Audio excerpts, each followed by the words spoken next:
Good evening, ladies and gentlemen, or Browns fans, such as you are. Today is November 10th, and welcome to the Game of Three. Last week was the trade deadline. That's what we were talking about then, and the Browns did practically nothing. Yesterday was the Jets game, and they did practically nothing right. Pete Smith, how are you feeling the day after? It's a good question. I mean, obviously, I'm mad at how that game went, how that game ended. Beyond that, sort of resigned to what this team is, unfortunately. Yeah, you are not alone. As I talk with Browns fans and hang out on the forums and so on and so forth, a bit of resignation out there, a bit of anger out there as well at what Cleveland Browns fans have been exposed to. If you are watching this program on YouTube or Twitch, please feel free, or even Facebook or X, Twitter, whatever. Feel free to ask us questions or tell us what topics you would like to see discussed. I brought some questions with me, and Pete and I can talk about. But we really want to talk about what is of interest to you. So please hit us up in the chat room, and we will be following all of your comments as we break down the game and the ensuing carnage on Gang of Three with Pete. Lane should be here at some point. As soon as he gets his system operational, we hope to see him at some point along the way. But if not, Pete and I will hold down the fort and talk about what that was yesterday and what it portends for the future. I saw this stat, which is pretty amazing, Pete. And it says since 1950, NFL teams were 225-0, undefeated, when holding opponents to 175 fewer yards and not turning the ball over, both of which the Browns did yesterday. The Browns are the first team to lose in 75 years under those parameters. Now, you can come up with weird statistics all the time, but that seems to me to be a searing indictment, Pete, of the Cleveland Browns offense and special teams when the defense is able to do that and they still lose. It reminds me of when the Browns won a couple games at the end of the season with Mangini as head coach, and they were doing stuff with basically Josh Cribbs returning kicks and playing wildcat quarterback. It's not supposed to work, but every so often you get weird games like that. And obviously the Browns were complicit in helping the Jets win that game with the special teams fiascos and some of the other stuff. I mean, I don't think any phase of the, I mean, Kevin Stefanski came out right and said it in the post game. No area of the game did they play well, which I agree with. Yeah. Well, let's zero in first on special teams. Just got a message from Lane. He'll be here shortly. There's a 99-yard return for a kickoff return for a touchdown and a 74-yard punt return for a touchdown within a minute. That's 14 of the 27 points the Jets scored and was enough to carry them to the victory. The Browns did make one nice special teams play, and that was getting on field with 0 seconds left for a field goal later on. But, second game this season, at least that you can point to special teams as being the cause of the Browns' loss. Bubba Bentrone's been here for quite a few years. I think 3, maybe more, and is still involved with the team. Kevin Stefanski says he has a great deal of faith in him. If you were head coach of the team, would you be looking askance at special teams and how they've been coached? Well, look, I think for me, if I've picked out my staff, short of a for-cause situation where I'm firing somebody for cause, I've got my guys for the year. That doesn't mean I'm going to be happy with him. And I think in this case, it feels like lip service to me in this case to say he has total faith in Bubba Ventrone because how can you, given what you just saw? But right. But at the same time, I would be thinking in my head and wrote and said on the post game, Bubba Ventrone would not be my special teams coordinator as soon as this year ends. But, the midseason firing, obviously we just watched the Giants do it today with their head coach. It may make people feel better in the moment, but if you're the Browns or any other team, you still got 8 games to play, and somebody's got to coach these guys. So unless they felt confident that they had somebody in the building that could handle that job, then so be it. You're going to roll with this guy and then make a change at the end of the season when it's more appropriate, when you're not just literally piling more work on the rest of your coaching staff. I don't think it's going to be helpful for anything. And so this notion of like, well, I need accountability. Well, Barry, if you fire Lane tomorrow and say, Pete, you've got a whole bunch more work, it doesn't make me feel like you're holding somebody accountable. It makes me feel like you're giving me a whole bunch more work. That's where, I understand why people sort of want their pound of flesh and everything, and I get it. But if the Browns go out and you get that pound of flesh and the Browns go and get drilled by the Ravens this week, or in a couple weeks, something similar happens, then somebody else has to go. And it just becomes this never ending parade of people getting sort of walked off the plank. And to me, it's not beneficial to run an organization that way. And even if we get to a place where Jimmy Haslam decides to fire the coaching staff or whatever, I think they have to be cognizant of how they handle firing people, because that is going to have an impact on the people you're going to attract for the job. And if you're the Cleveland Browns, maybe the Giants feel like they can do that. I can tell you this, the Tennessee Titans are developing a bad reputation for the way they're handling things with their ownership. And that's going to hurt them as they try to hire more people. But if you're the Browns and you're Jimmy Haslam, and you're saying, ultimately I'm going to want to make a change at the end of the season with Kevin Stefanski, I'm at least cognizant of how I let him go, given my track record, is going to impact who wants to take this job. Yeah, one would think so. We went through the 2010s with Jimmy Haslam madly firing and hiring people in quick succession. He got a ton of criticism for that. Do you think that there's a possibility that he might be overcompensating a little bit in terms of going completely in the other direction and demanding stability, almost as if it were an objective in and of itself? Do I? No, I don't. My personal opinion, look, if the Browns fire Kevin Stefanski today, they're entirely justified. I'm not going to argue that they can't fire him and it's going to be unfair or some miscarriage of justice. I wouldn't do it. I think he's a good coach. But for Jimmy Haslam, one, you've got to think about a couple things. First, one, I already mentioned it. Who's going to want this job depending on how you handle firing anybody? And what makes you think you're going to pick somebody better? Because as you listed, Pat Shurmur and some of these other coaches that were god awful, outside of Kevin Stefanski, your best hire might have been Mike Pettin or Eric Mangini. Like, it's not like a great track record. And the problem you run into is, let's say there's several firings made by, we already had 2, but there's expected to be more. The problem is we always get this idea of, oh man, we're the Browns and we're going to fire our head coach. And then suddenly somebody else, the Giants as an example, even though they've been worse than the Browns in recent history, they are the Giants and they have a reputation and can attract seemingly better candidates. And all of a sudden you're sitting there and you're doing the math and all of a sudden you're maybe the 4th best job. And then you get the 4th best job's worth of candidates and you limit who you're interested in. And then we start going down the coaching search and some of these guys get hired by other people. And then we get into a situation where we're going, oh crap, what did we get ourselves into? As has happened on any number of occasions. Those are things I'd be concerned about. My barometer for how in my view, my barometer for how Jimmy Haslam should handle this is the locker room. If Kevin Stefanski loses the locker room, it's over.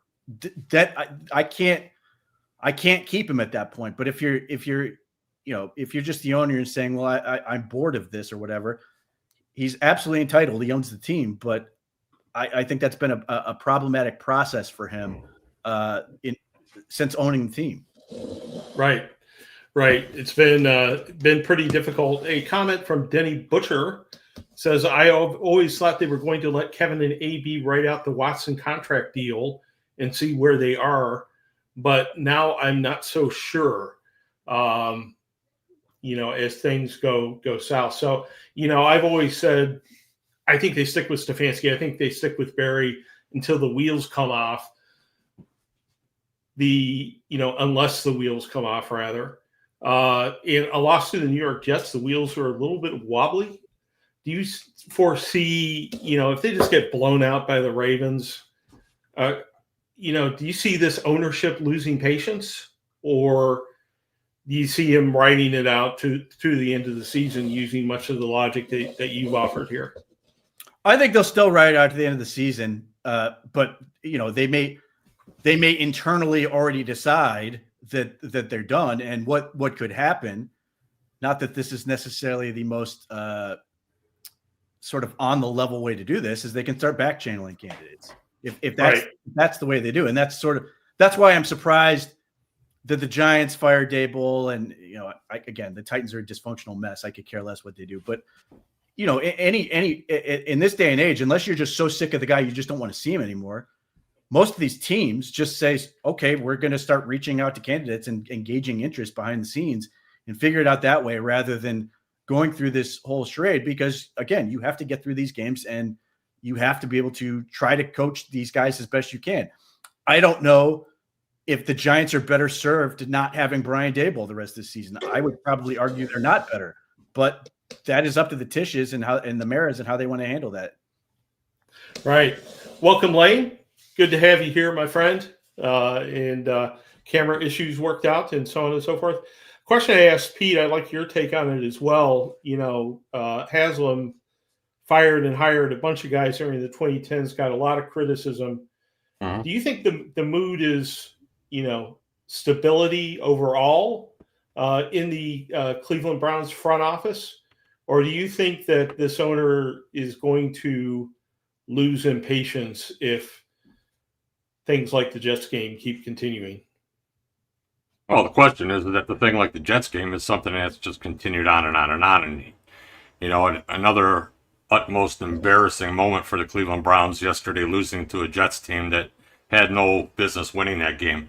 So as far as Jimmy Haslam's concerned, he's shown great patience up to this point.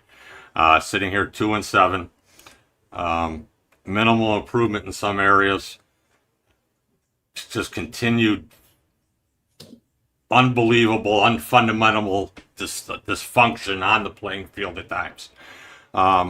You have to question how much is he going to take. He made a comment about 3-14 wasn't going to do it, and you're sitting at 2-7 and dropping winnable games and showing minimal improvement. So you have to really question what he's got going on in Berea with his head coach, with his general manager. It's at a point everybody needs to be looked at. Okay, let's do away with all the BS that surrounds all this. They haven't done a good enough job, regardless of the situation they're in. They didn't go and construct a complete roster. They said they were going to go with youth, young guys, growth, development, show promise as the season has gone along. You're only barely past halfway point of the season. So, yeah, it's okay and understandable that fans can be disgruntled, frustrated, sick of it. The only problem is that you have to really see if your owner is really going to be committed to this. Thus far, he has been. But going forward, you're going to look at a Baltimore game that the odds are very against them. 2-8. That's going to be at home at a 425 game, which could possibly be another embarrassing moment for him. I don't know how much more Jimmy Haslam has in him to sit here and be patient. Right. He may ride this thing out to the end of the season and let it be that way. They may show growth and development over the last 8 games, and he decides that, okay, it's worth it. But that's a tough pill to swallow if asking your fans who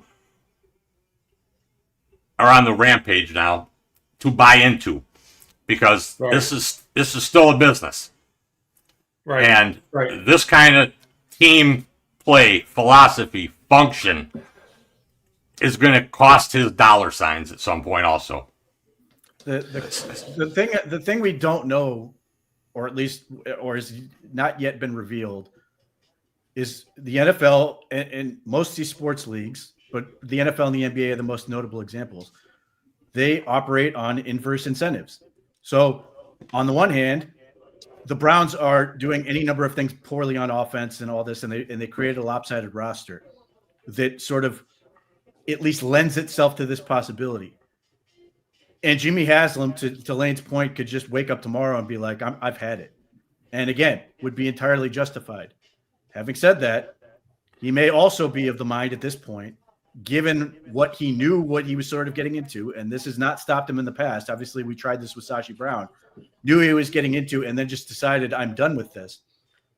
But if he sort of sits there and goes, listen, I'm watching all these other teams, the New England Patriots are going to be on TV tonight, for example, and he sits there and he watches Drake May and he goes, we're not going anywhere until I get one of those. And if he sits there and goes, yeah, 2-7's awful, and I hate this, but if I believe that getting either whoever it is, if it's Ty Simpson, if it's Fernando Mendoza, if it's Lane under center, that he believes can take them to the promised land in that sort of sense, that may potentially sort of satiate him a little bit. Whether or not it's with Stefanski, just in general, that may sort of ease his tension a little bit, because he may sit there and go, yeah, man, I would love nothing more than this team to win 4 of their next 5 or something and be able to sell that as a business and all these things. But does it really help me get where I want to go? And that's the thing where I just don't know. It's the unknowable thing, because that was the biggest frustration for me is I was furious at the end of that game. And then I sit there and go, well, the Dolphins also won. The Jets won. And all these things happen at the same time. And suddenly the Browns are projected to have the 4th pick in the draft. You're like, this sucks. But also I sort of get it. Well, you're going to look at it and you're going to have to question it, because as long as this team sucks, they're going to be in position to get a quarterback. Jimmy loves quarterbacks. He was all behind getting the ultimate failure in Cleveland. And now they're in a position where they need a quarterback. They got 2 rookies playing. No, not playing, but you got 1 rookie playing who can't keep his eyes downfield. You got another one who I guess you could say is progressing, but they surely don't feel that he's ready to be thrust into that position, because there doesn't seem any inclination. And it's really, you can look at it and say that Dylan Gabriel's played 5 games, and, maybe that's not fair for a rookie coming in here to do that. And, and most likely it's not, because if you look at this team and how it's constructed and what's happened and what hasn't happened, your offensive line's been terrible. Everybody wants to blame the receivers. The only problem is that every week we go through the same thing and talk about all the missed opportunities that are left all over the field, and it's a continuous thing. Everybody can bitch and moan and complain about the Browns got the worst wide receivers in football. Well, you wouldn't know because you can't get the ball to them. Yesterday was an example of them trying to get the ball to the receivers, trying to get the ball downfield. Gabriel trying to stand in the pocket and make something play. That's what they're pushing for. That's what we talked about and said was going to happen before this game. That yesterday's game was the start of it's time to prove it. And yesterday, there was some good things that happened, and it was mostly a failure. So we can sit here and look at the quarterback position, and you can wonder, well, the Browns could have the 3rd or pick in the draft. Who's to say that quarterback's really there? I mean, anybody who sits there today and beats the horn and says that Fernando Mendoza and Ty Simpson and everything are that sure thing guy, I would question. I mean, there's a long way to go. There's a lot to evaluate, a lot to see. There's some promise there. But the only problem is that you have 8 games to play, and you have to figure out what you're doing here in Cleveland right now. And that all surrounds Andrew Berry, Kevin Stefanski, how this team's orchestrated, and what they're going to do next. Because right now, what they're doing, we can all talk about the promise, It's not happening. And something needs to change. They need to show that they're taking those steps in the building block. It's one step forward, 3 steps back with this team. Something has to change. They have to start showing some kind of urgency, immediacy. Something has to change with that. It happened with Tommy Rees. Play calling was a little different. That and 2 parlays into them being more aggressive and trying to get the ball downfield. Right. You got to eliminate excuses, and everything that surrounds this team in this season is one excuse, build out another, build out another. Enough of the bullshit excuses. You have to play fundamental football and give yourself a chance. Pete, any comment on that? Well, I mean, to your point, I think the one step forward was 1, Cedric Tillman was back. That certainly helped. 2, Jerry Jeudy looked like Jerry Jeudy for a change, which was nice. And Jerry Jeudy had 6 catches for 78 yards and the touchdown. And frankly, there was a whole lot more there that he could have had.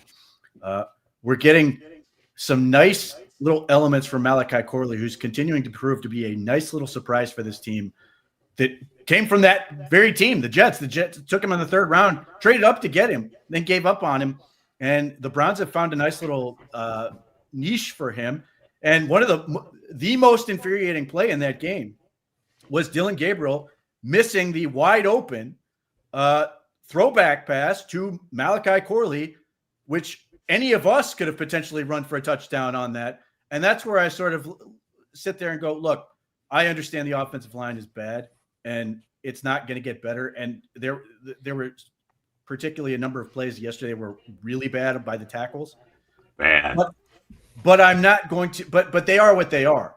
Like, they are not developing players. They are veterans. They are going to have okay games. They're going to have decent games, but by and large, they are going to give you what they are. The receivers have a chance to develop.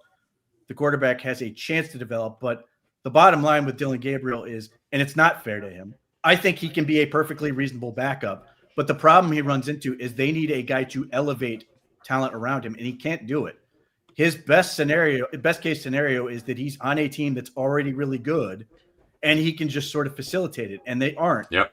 And that is where we're asking him to do something I just don't think he's capable. And yes, look, the bottom line is, that throwback pass is a good example.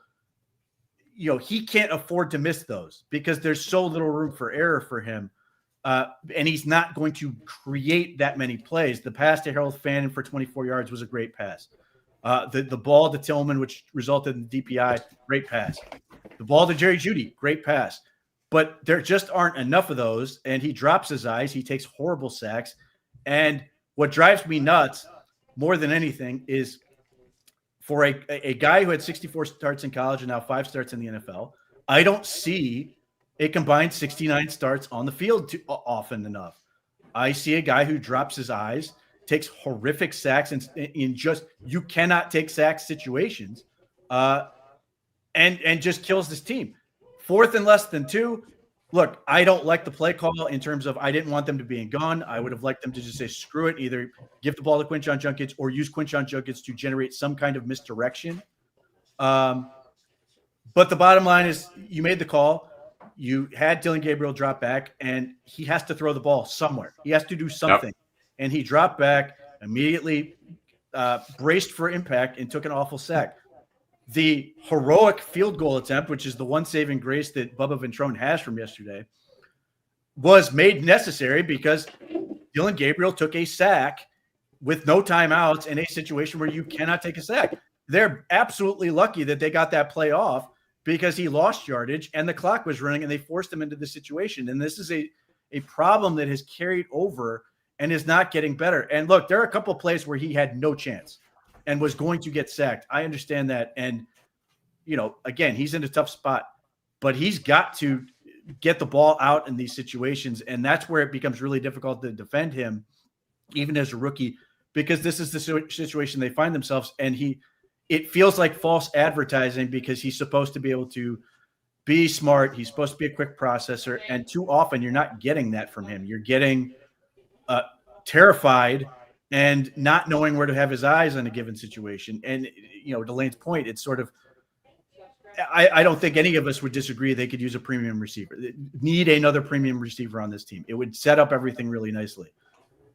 But there are too many situations where there are plays that are not being made because either Dylan Gabriel's not up to it, the offensive line's not up to it, or both. Lane, Pete talked about elevating the players around you as a quarterback.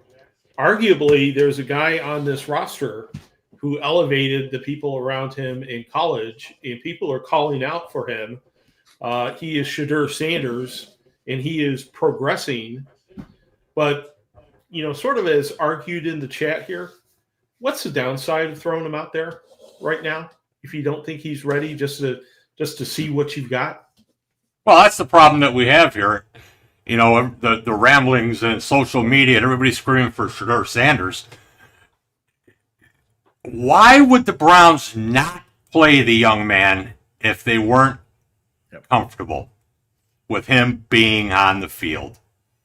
All bullshit aside that everybody wants to spew about what this young man has done in college, and he was the best quarterback in the draft, all this crap.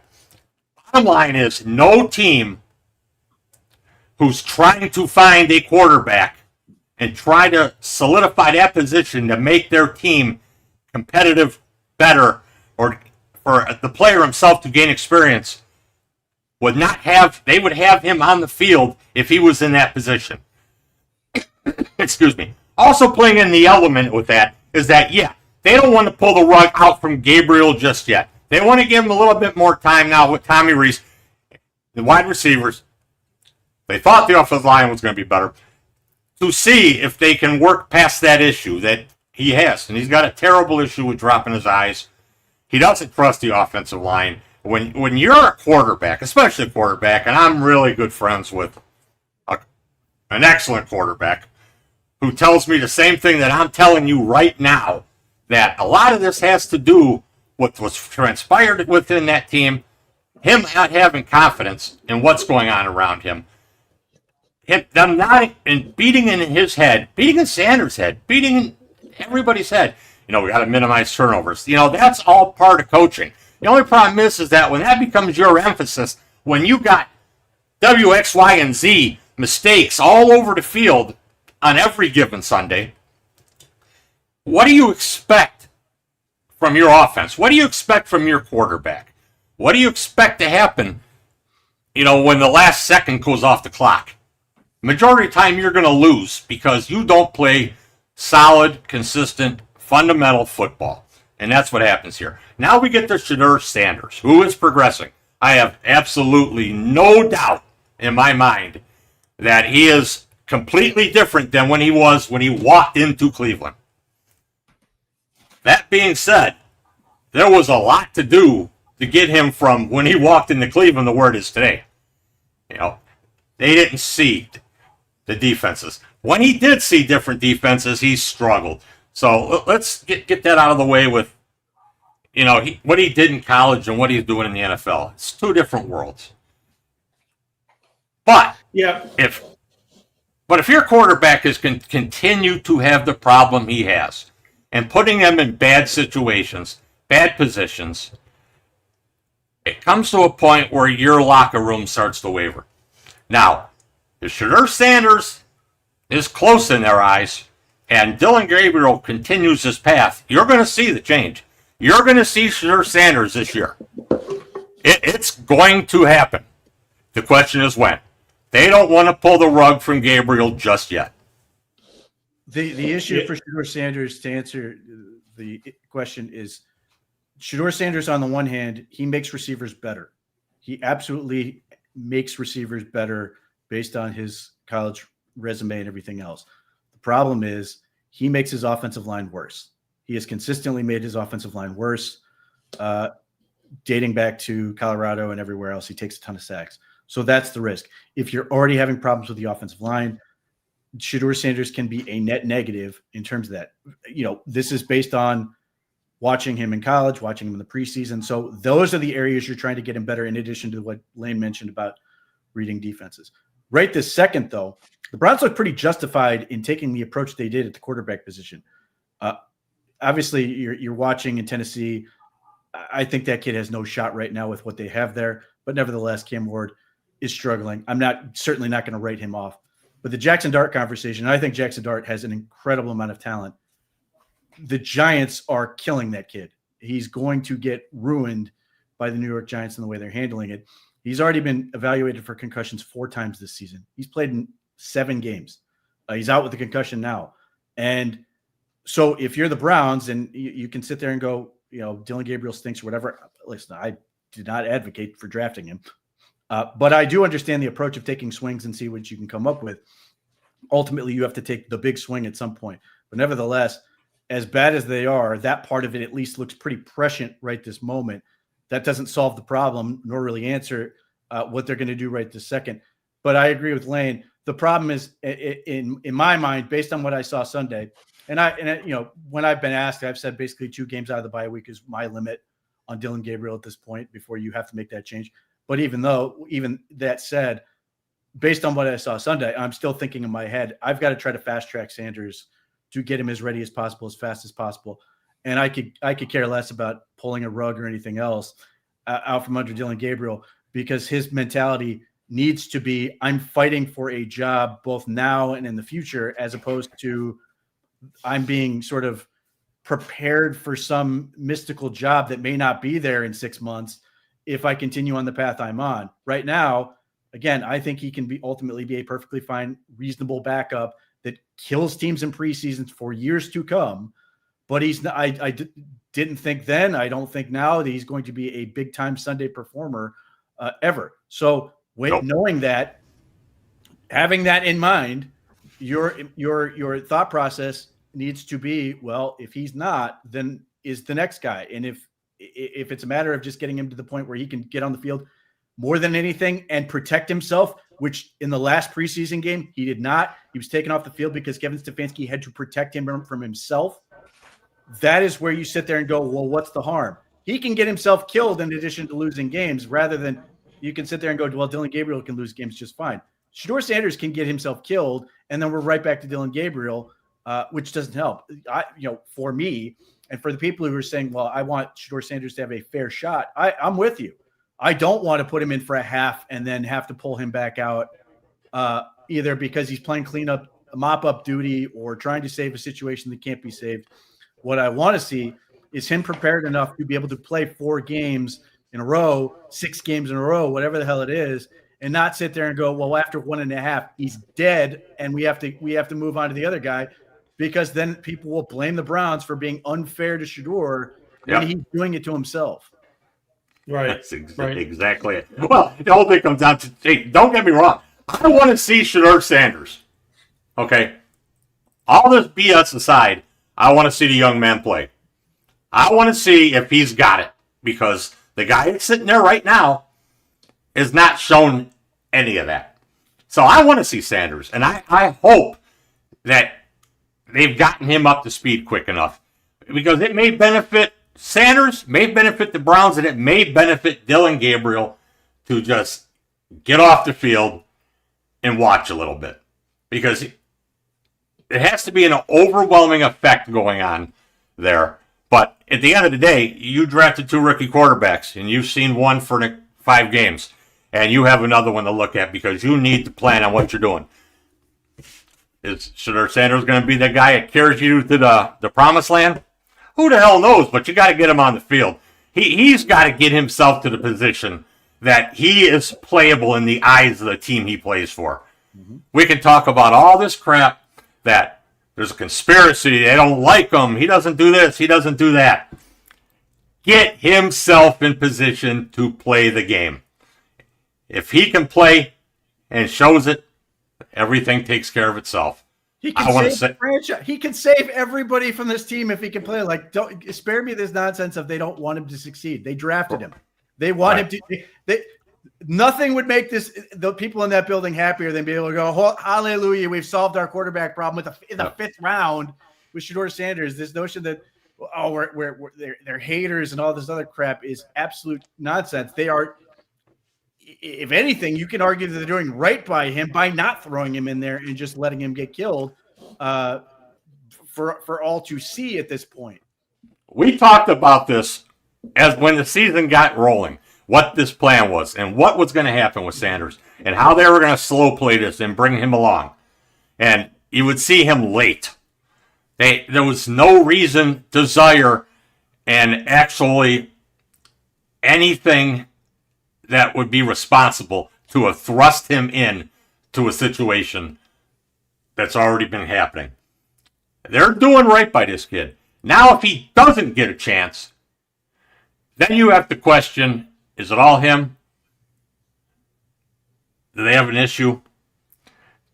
Like we've said here numerous times tonight, if you think you have a quarterback and he's ready, you're playing him. So let's see what happens here in these next couple weeks, because it's going to be very interesting to see where this turns. It's as long as we are going to be trotting Gabriel out there for at least the next week. Pete, you talked about him dropping his eyes, which to me, as a non-coach in the league, means that he's worried about the rush, right?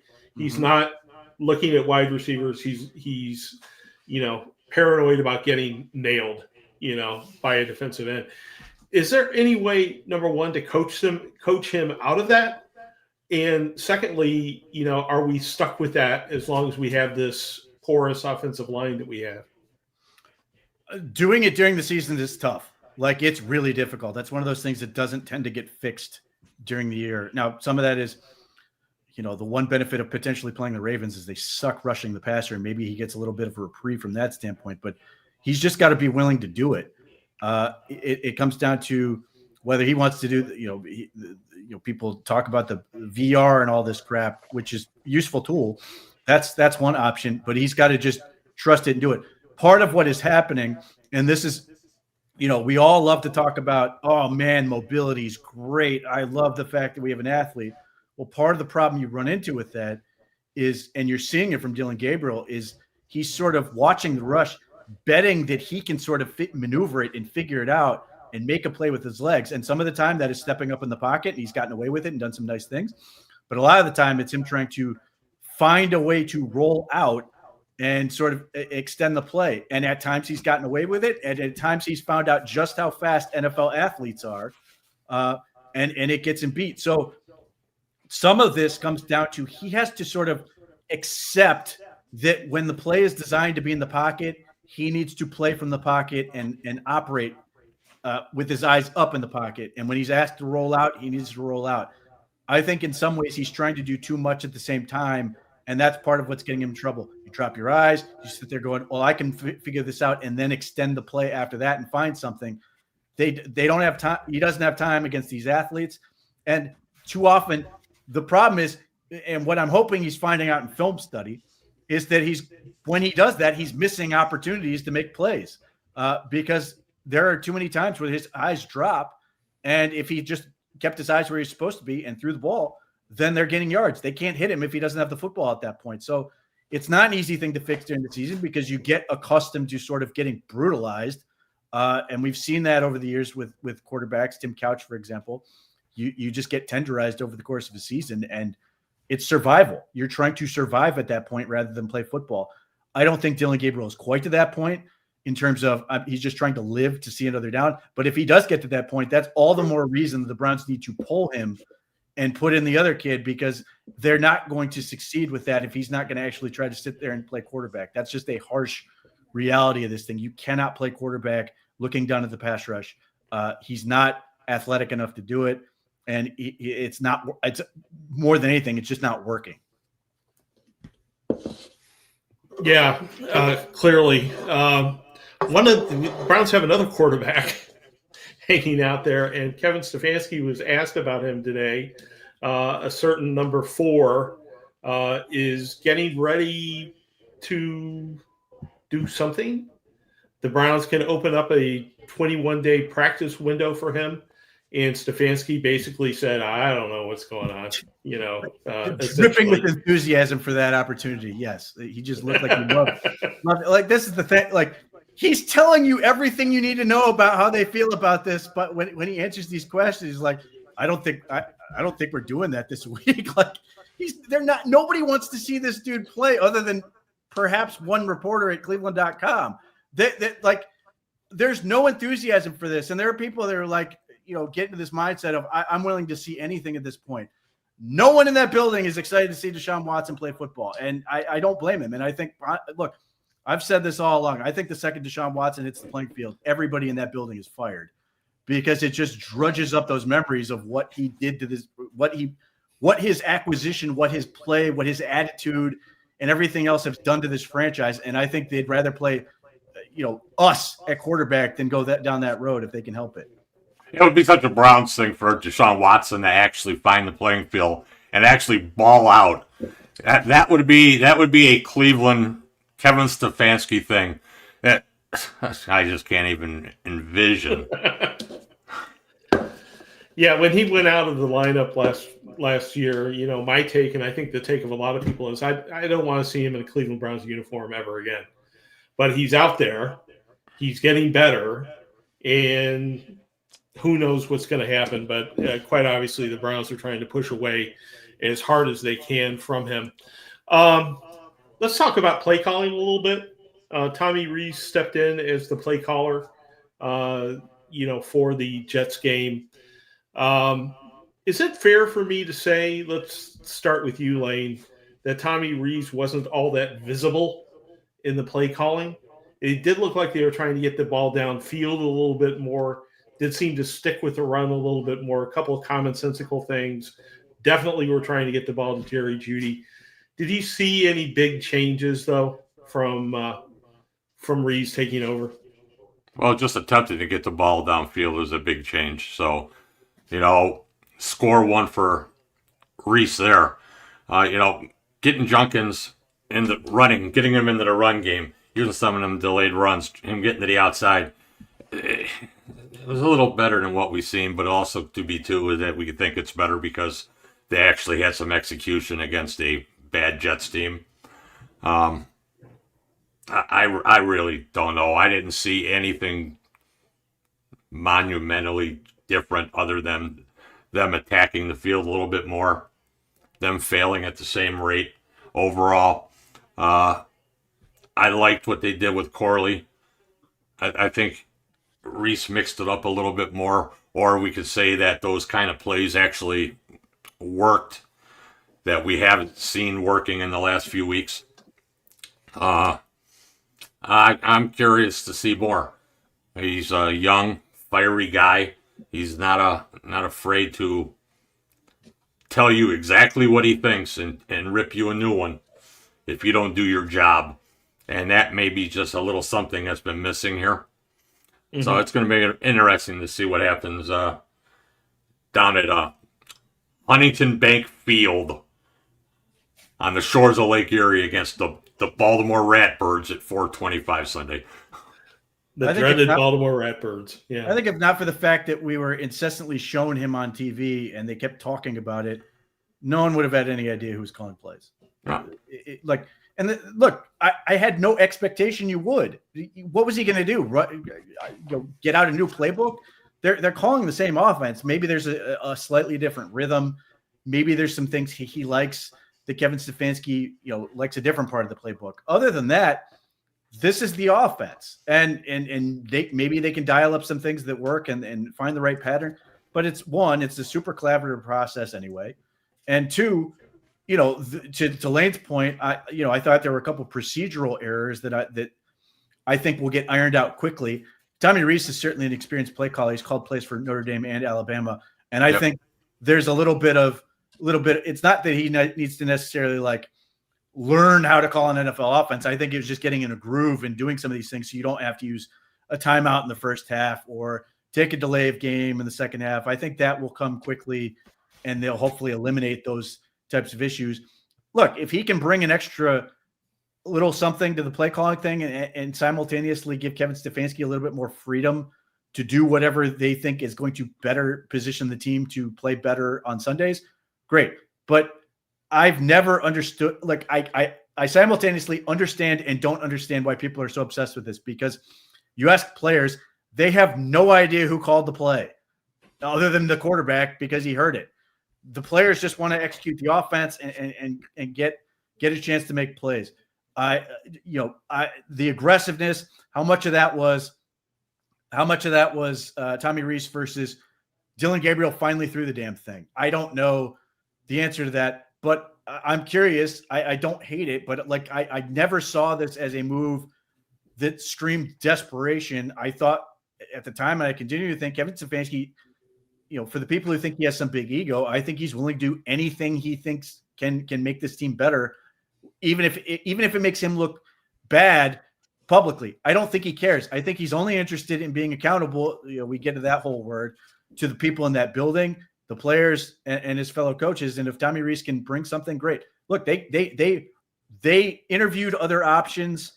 They really like Tommy Rees, and they believe that he can be a really good coach in short order. So I'm all for empowering him and letting him see what he can do, especially given their circumstances right now. I'm hoping this unlocks something in the offense, and they find something they really like. Any further thoughts on that, Lane? I think it's just what it comes down to is that their failure to execute, especially on some big opportunity plays, is what, holds back that momentum that this team so direly needs. And until they can execute and capitalize on some of these issues, you're going to just continue to talk about these same things week in and week out. And that's what you do when you have a bad team, that you can't get around these issues. Right. Pat Shea asked the question, what about the 4th and 1 play call, Pete? I think that one was one of your favorites, where we had if I'm thinking of it correctly, we had a quarterback in the shotgun on 4th and 1. It seems to put him at a real disadvantage. Well, look, it was 4th and a long one or a short 2. It wasn't like 4th and 1 in the traditional. Mm-hmm. Having said that, my preference in that time, again, either hand the ball to Judkins or use Judkins in some sort of misdirection to hand the ball and go somewhere else and get the 2 yards. Bank on the things you've done the best. The play call they had, this is one of those things where this was not done, on the spot, because Jerry Jeudy was in the backfield with Dylan Gabriel. They clearly schemed this up, whether it was for this week or done earlier in the season, and they decided to deploy it this week. They got in a situation where they liked it and they made the call. And whether you want to say Kevin Stefanski, as he always does, said it's on me. All the calls are on me. It's my final authorization or whatever.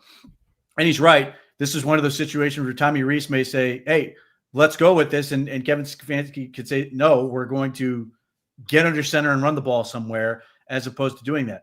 But this is one of those things you scheme up. You come up with a plan there. You like this play. You get the look. You get in the situation that sort of calls for it. You go for it. And in this case, it blew up because Dylan Gabriel immediately basically got in the fetal position and took the sack. Yep. And I don't know if that play was well designed, if there was something that was going to be there and magically create a great play.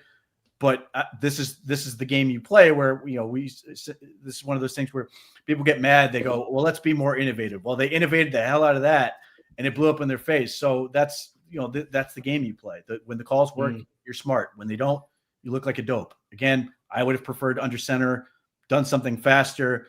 I don't like being 4 and 5 yards away from the quarterback when you need 2, but lots of teams do this both in college, high school, the NFL, anywhere.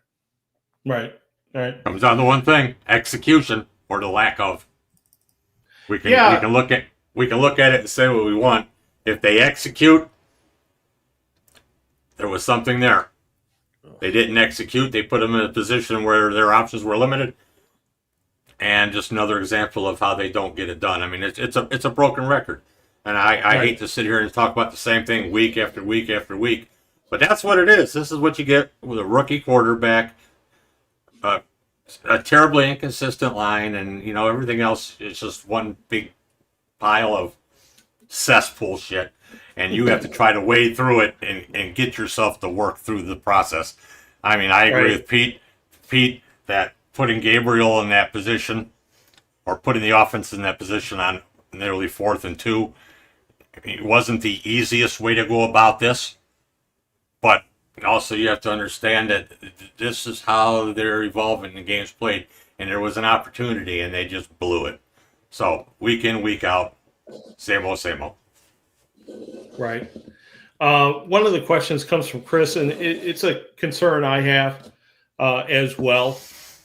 Just the number of pre-snap penalties. They had 10 penalties. I don't know how many of them were pre-snap in the game, but obviously there was that key one with Cam Thomas at late in the game where he jumped offside in an obvious situation where the Jets were just hoping someone would jump offside, and he granted their wishes. A lot of people look at that, Pete, and they say that's a coaching thing. Can't you coach him out of that? Jesus. And is that even possible with a defensive end who's been taught to be very aggressive? Look, this is one of those things that people put on coaching. Like, you can yell at these guys all day. Eric Mangini, made guys run laps. It's stupid. At some point, guys do dumb stuff and get called for it. Like, to bring up, should they sit out a series? Fine. Myles Garrett jumps off sides. Let's take him out for a series. That's the fastest way to see this coaching staff get sent the hell out of here. Is Jimmy Haslam watches his $40 million defensive end sit on the sideline while they're running for a touchdown. Or, your left tackle is lined up too far in the backfield because he's too slow to get out there and make a block. He's trying to get every edge he can. Okay, let's take him out and put in a backup. Like, these are not realistic. You don't do this crap in high school. You're certainly not going to do it in the NFL. It's frustrating to have pre-snap penalties, I grant you, and there are things you can do to try to work. But all you can do is work on it. Other than that, you are willingly putting yourself at a huge disadvantage. You send a message not to players. Let's be clear about this. This isn't a players. They got kangaroo courts and all kinds of crap. They can handle that in the building. That is a whiny little weak message to fans that says, oh, we care about your feelings and we want to punish the players so you can see it. It's crap. It's losing shit. I hate this crap. I hear it all the time about coaching. Cam Thomas, who I hope boneheaded play. I hope he's back next year because I really like the kid. He's really good. But made a stupid play. Devin Bush lost his mind and grabbed onto a tight end in a position where they were never going to throw the ball. Do I cut him for that? Like, he's been a great linebacker for all this. This stuff happens. Guys make stupid mistakes. You try to minimize them as much as possible, but you're playing an emotional game. Guys get caught up, make a mistake, and you do the best you can. But like, this idea that like we're gonna punish people so fans can see it, which is what you want, is childish. It's not real in professional football. And you have an owner who's paying real money for these people to be on the field and win them football games. So no, you're not going to do that. You're going to take it to lay a game. Dylan Gabriel, get out. You didn't get the playoff fast enough. Sure, get in there for a play. Like, it's not realistic. I understand people want accountability, but this is where I get in arguments with this on the forums. It's contrived. It's not real. They deal with this in the building. They get after guys in the building and like literally make them pay fines, the kangaroo courts and so forth. So no, I hate this crap. There's a certain in terms of the coaching piece.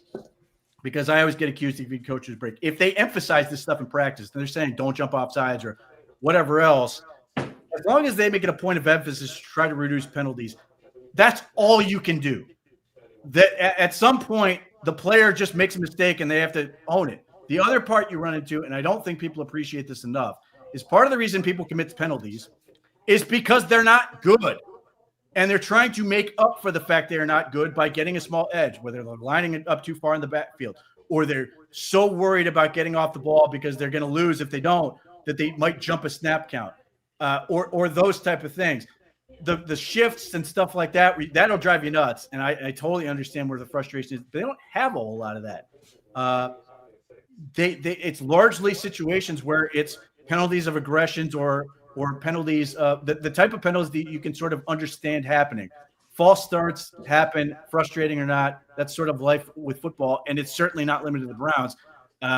That's everywhere in the NFL, everywhere, every level of high school football. I've had some really smart players in my day who've done some really dumb shit. It's just how it goes. So Pat Shea made a statement, Lane, that really echoes the way I was feeling as Pete was talking about, how mistakes happen. You can't coach away from making any mistakes. And Pat said, when the margin for error is so slim, these mistakes are greatly magnified more than other teams.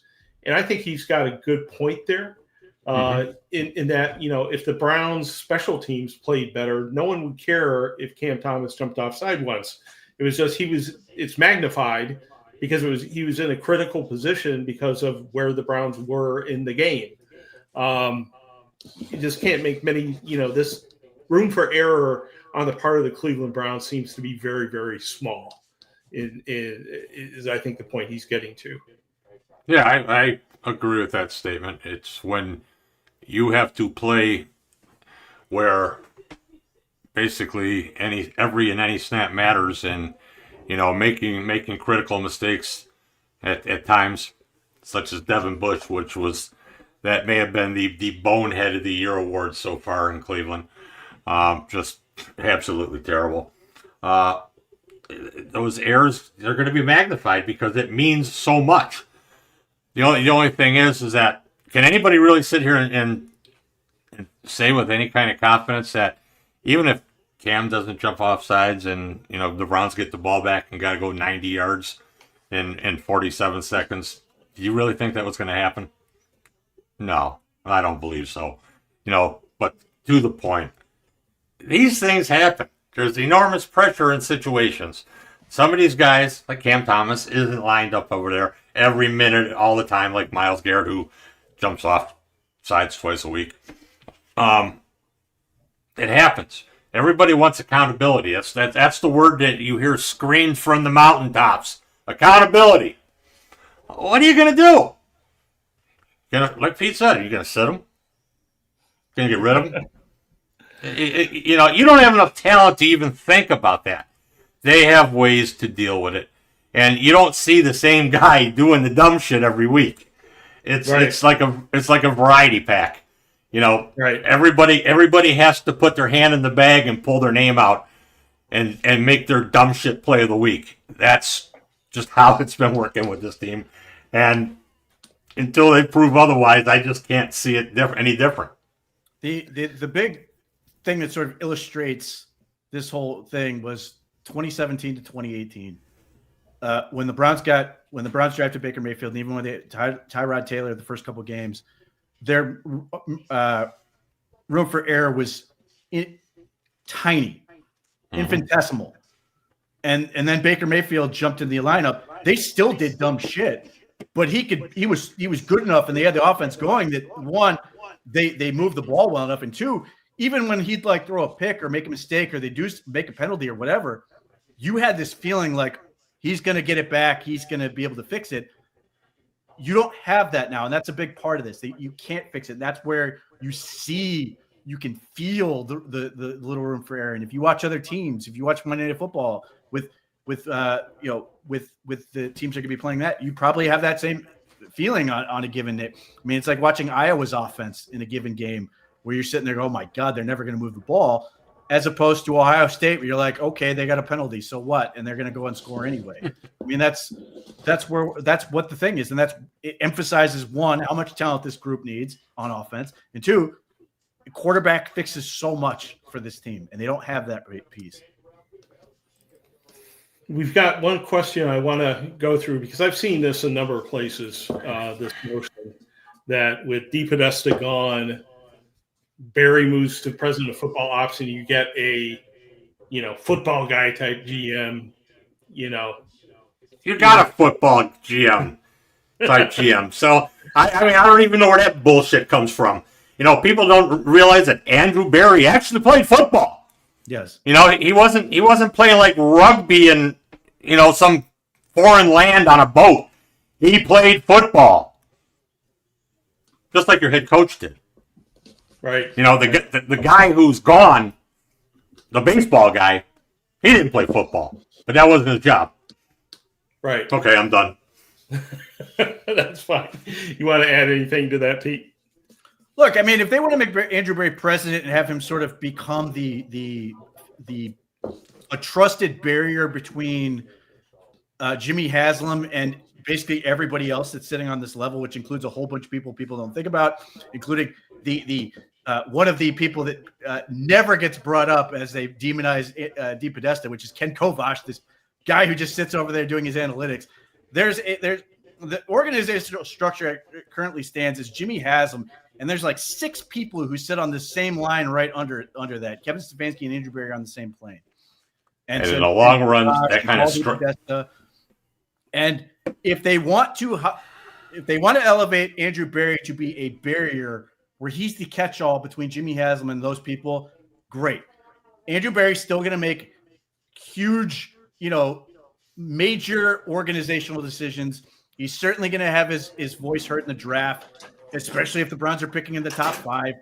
But listen, if they feel like that's going to be a better structure and helps them be a better football team, great. Ultimately, really doesn't change much. You're sort of rearranging deck chairs on this thing. But I don't hate the idea of having Andrew Berry sort of be that guy, because Jimmy Haslam clearly likes Andrew Berry. Andrew Berry, say what you will about him, he's extraordinarily professional and doesn't embarrass you the way that past guys have, John Dorsey, that allow you to sort of operate like an organization. And for Jimmy Haslam's part, there's a reason he likes these guys. As much as we all, we hate the product on the field, we hate the losing and all this other crap. He likes the way they run things in terms of just not having to. He doesn't have to worry that he's going to wake up and find something stupid in the newspaper unless he's the one who said it. That works for him. There's a sheen, there's a reputation with the organization that it runs reasonably smooth. So we'll see if they really want to go that route.